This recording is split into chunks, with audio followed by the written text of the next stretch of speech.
Hello friends and welcome back to lesson number 10. We are studying manufacturing in India. This is the seventh video. And in this video friends, we'll study why India failed to achieve labor intensive manufacturing exports and what can be done now. Okay, so what are some of the issues why we could not have labor intensive manufacturing exports. The core problem is, we have a wrong export mix. India's manufacturing export basket is dominated by capital intensive goods, that is engineering, petroleum products and vehicles. Labor intensive industries like textiles, garments, leather, footwear, toys, light engineering, agro processing remain underscaled. Result is that there is low job creation despite a large workforce. Now, why labor intensive exports growth failed? We have studied this, in bits and pieces in the previous videos also, but here is a combined, video where you can have all the points in one place. Rigid pre-2020 labor regulations. We saw, that in 2020 we brought in new labor codes which were notified recently. Hiring and firing restrictions discourage scales. Firms stayed informal and small, unable to compete with Bangladesh and Vietnam. Then high logistics and infrastructure cost. India's logistic cost is very high, about 14% of GDP. It is higher than the Asian competitors. Port delays, our port infrastructure is not very fine. Poor last mile connectivity, weak warehousing affects export reliability. Then weak industrial clusters are also there, fragmented clusters, poor quality and low productivity. We have seen this also. Lack of integrated ecosystems like design, testing, labs, common facilities, working, housing. So again, some cluster based approach is missing.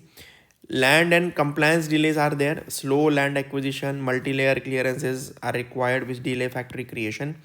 Global buyers prefer countries with plug and play industrial parks. Okay, so plug and play industrial parks meaning that everything is available in that area. So this is an industrial park. This plot is available, road is available, electricity is available, water supply is available, everything is available, and you just need to come and start building your factory. Every other thing is available. So that is called plug and play model. And this is becoming successful in some states like Maharashtra, Gujarat, where they have MIDCs and GIDC, where very good infrastructure is available to set up your factory. Trade policy unpredictability, frequent changes in export incentives, duties, bans deters long-term export contracts. So we need to be very predictable when it comes to our export policies.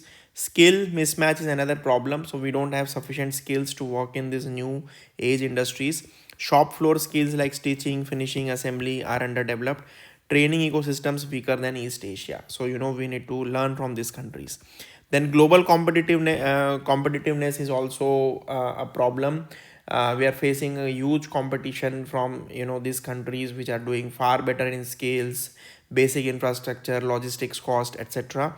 For example, Bangladesh and Vietnam combined low wages plus their free trade agreements with many countries, plus their strong cluster based approach, they captured India's natural markets. Okay, natural markets meaning like our textile was our natural market, leather was our natural market, jute was our natural market. So they have captured these industries, and because of several constraints that we have seen. So that is the reason why we cannot have labor intensive manufacturing and consequently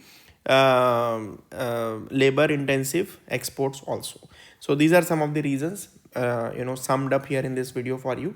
I hope you will continuously update your notes with the current affairs also, because I'm making this video in December 2025. So there might be new updates coming up when you see this video.